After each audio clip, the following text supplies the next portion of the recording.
crazy young man. Of course, I was a crazy young man myself.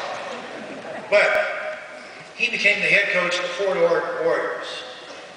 He was 32 years old. Yes, he had coached at various places, a couple of high schools in Hawaii, the University of British Columbia, Wenatchee Junior College, and he came down the coast. He wanted to get out of the state of Washington because it rained too damn much. And he got around and he applied for the head coaching position at Fort Ord. We wound up having a heck of a football team. We go 9-0 that particular year. We win the national championship in service football. Now, there was about 7 or 8 of us that had already played 1 year of pro football, and there was many more that after we got out of the service, it's going to go back to the NFL or the CFL, Canadian football. And here was this young man. It was amazing to me that this guy was able to coordinate, to bring all of us together, and to actually become a team. We were making $75 a month as privates in the service. We're all ticked off, all right? We're all going, hey, wait a minute, you know, shoot, what are we going to do? And yet here was this young man, Don Coryell, that got us going, made us proud to be what we were being and what kind of a team we became. And I'll never forget the spirit, the passion he had for the game. And of course, he kept that all along, all the way. Now, I'll say this. At one point, we were rolling really good. I mean, we were really a good football team.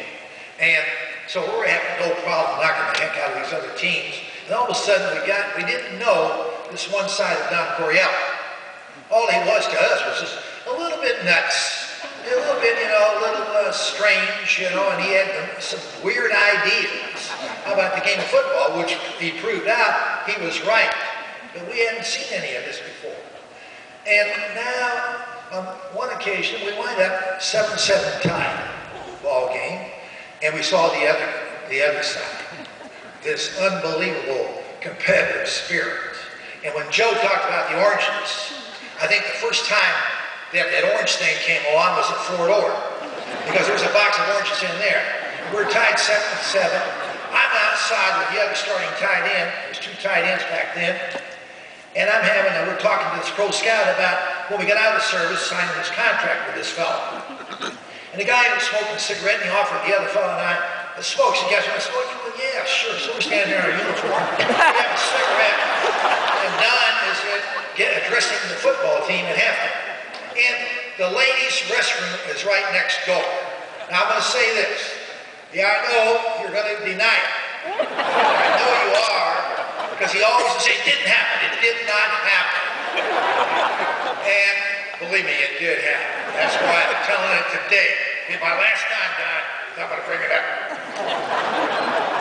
But here he is going stark raving mad in there, and now he sees 2 starting tight ends are not in there. He's, where is AD and where's Jim?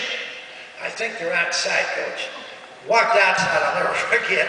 You know how he was with that beetle brow and that fierce eyes and the whole thing, and he's in a crouch as he walked outside and he sees I'm having a cigarette. And I look over and oh my God. He goes, you get your sorry rear ends back in. Back in, it was a little bit stronger than that. I'm cleaning it up. And we go back inside. We sit down in a small dressing room there at Fort Ord. And we're all sitting there, and he starts in, and he kicks the oranges. He kicks them all over heck and gun. He is gone ballistic. I mean, we're seeing every vein, the cords in his neck, the whole 9 yards. And I mean, and he's being rather profane, okay, to say the least.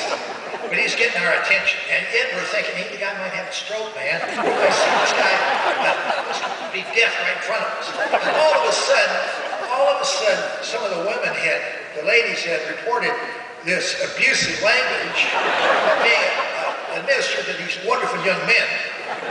And now the general gets in on the act, and an individual all of a sudden, knock that off in there. Knock off that profanity. And Don, gosh dang, he turns and he crouches and he turns. Who said that? About that time, this guy's 6'5" or 6'6", shoulders like this, ribbons all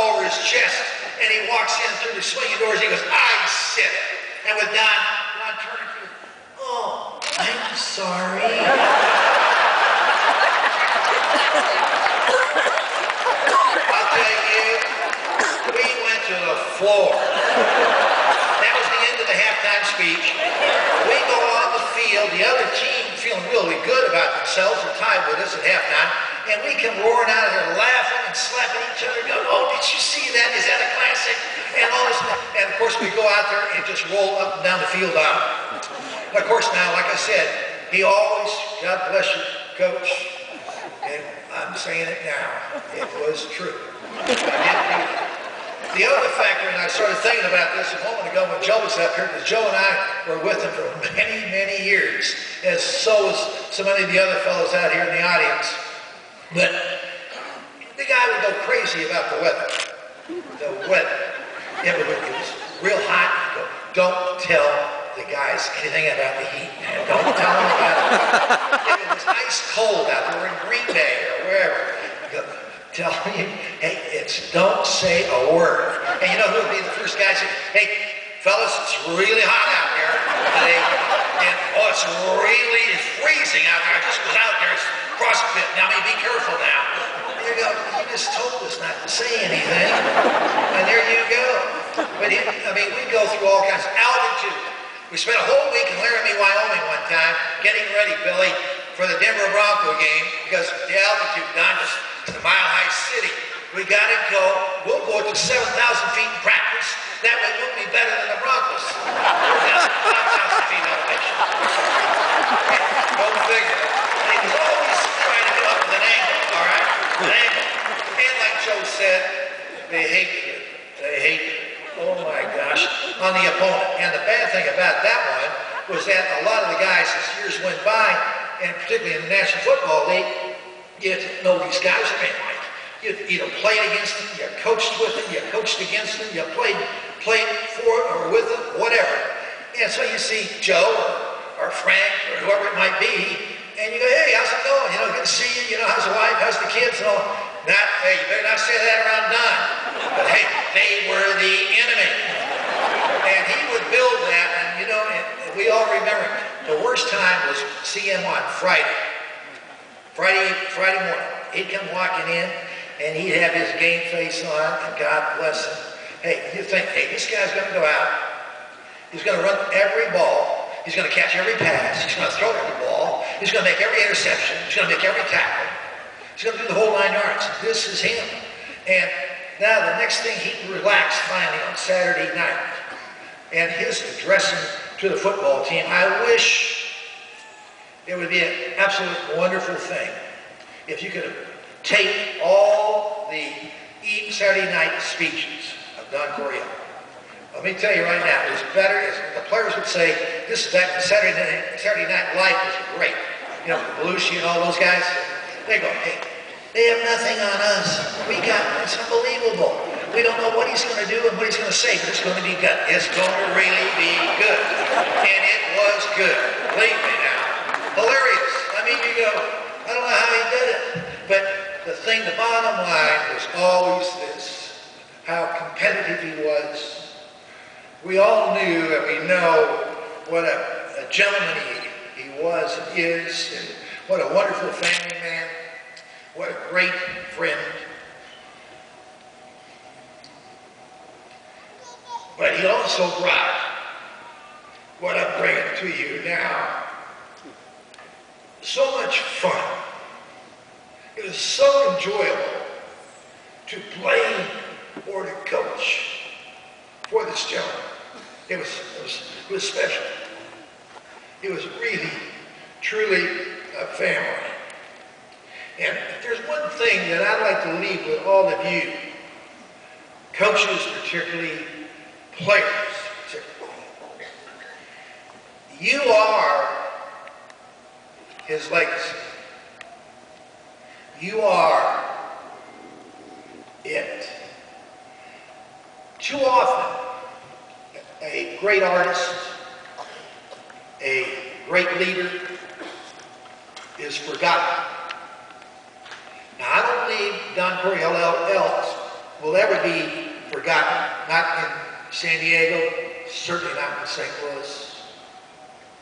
But I darn well want to see everything else about him be carried on. And it's up to each and every one of us to do that. And you young men out there that are playing ball right now, that are going on, and eventually many of you may well go into coaching, that as time goes on and you see, gee whiz, you know that skinny post?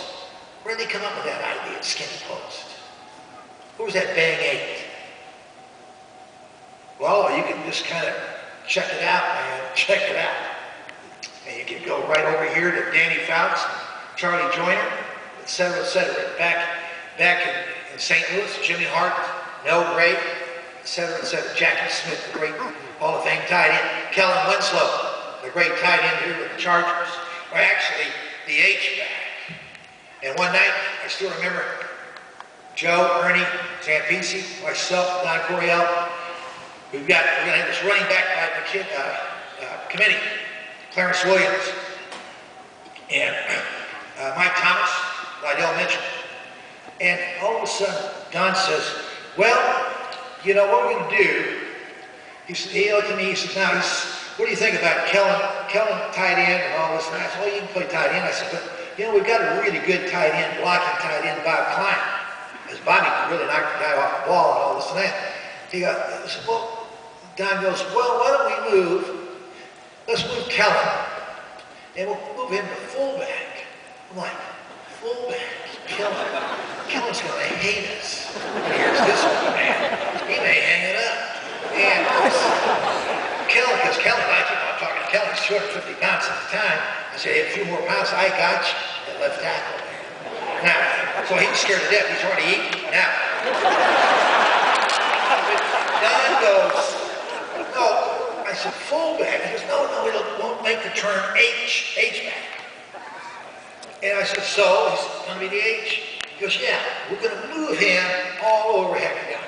We're going to move him all over, and he's really going to be, over here he's going to be in the slot, over here he's going to be in a flanker. Oh, he's going to be all over the place. And we're going to throw the football to him. Hey, what happened? Mr. Winslow was the Hall